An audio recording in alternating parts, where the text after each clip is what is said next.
हरिओम नमो नमः।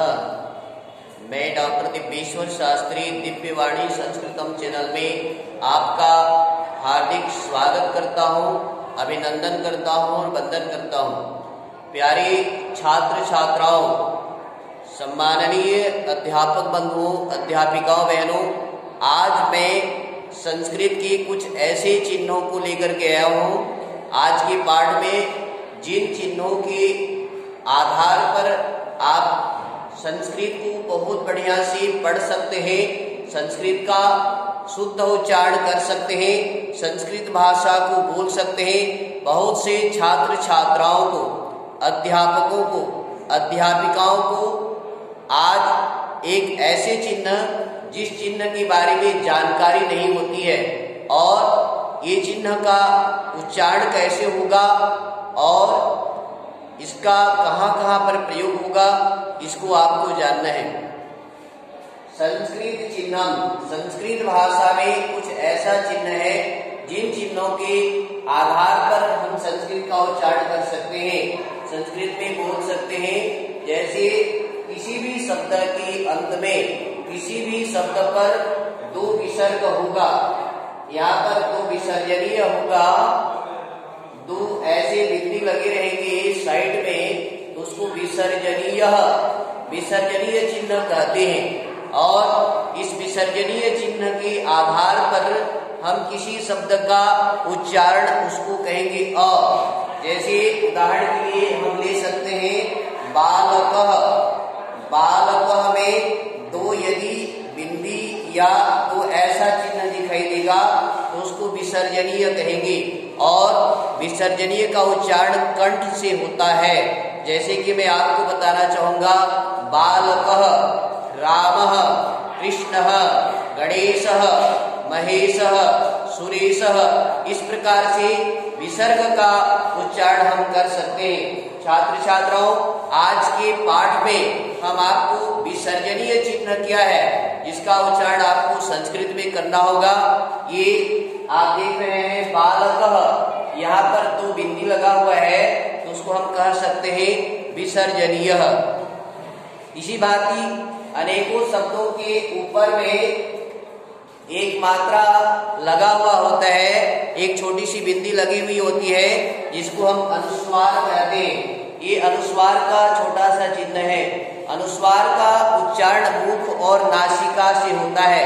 जैसे कि एक कुछ वर्ण है यमंगणनम, य म ग ण न म, इन वर्णों का उच्चारण मुख और नासिका से होती है, अतः इन्हें मुख नासिक वर्ण कहते हैं।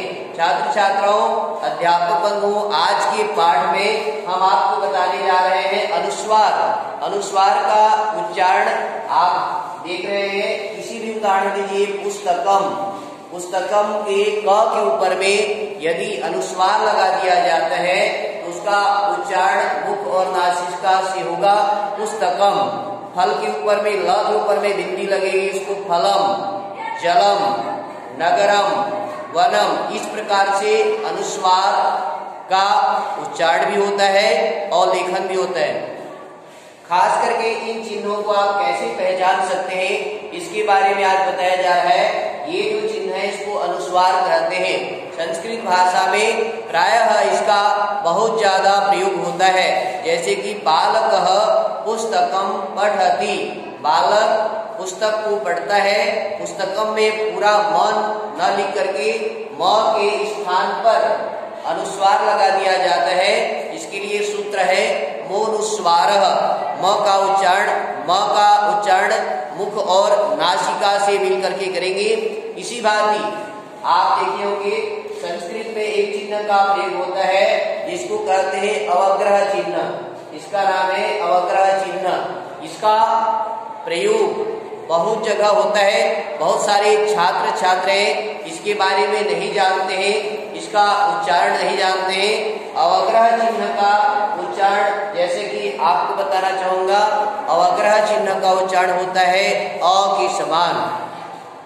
अवग्रह चिन्ह का उच्चारण होगा अ के समान। देवो अपि, देवोपि, यहाँ पर ए और ओ के बाद व्याकरण के नियम के आधार पर ए और ओ के पश्चात ये चिन्ह लगाया जाता है, अवग्रह चिन्ह, इसको कहेंगे देवो अपि। वो के पश्चात अ आएगा, अ को हटा करके हम अवग्रह चिन्ह का प्रयोग कर सकते हैं।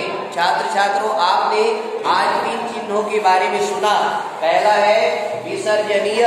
विसर्जनीय का उच्चारण अ के समान होता है। इसी बात की अनुस्वार का उच्चारण अम के समान म के स्थान पर अनुस्वार होता है। देवो अपि, देवाधन अपि, देवो अपि, यहाँ पर ए और ओ के पश्चात में अवग्रह चिन्ह का उच्चारण किया जाता है। ये प्रायः संस्कृत के छात्र छात्राओं को, संस्कृत के अध्यापकों को, संस्कृत के अध्यापिकाओं को इसके बारे में जानना ही है। इन्हीं शब्दों के साथ मैं आपको धन्यवाद देता हूँ। जय तु संस्कृतम, जय तु भारतम। धन्यवाद।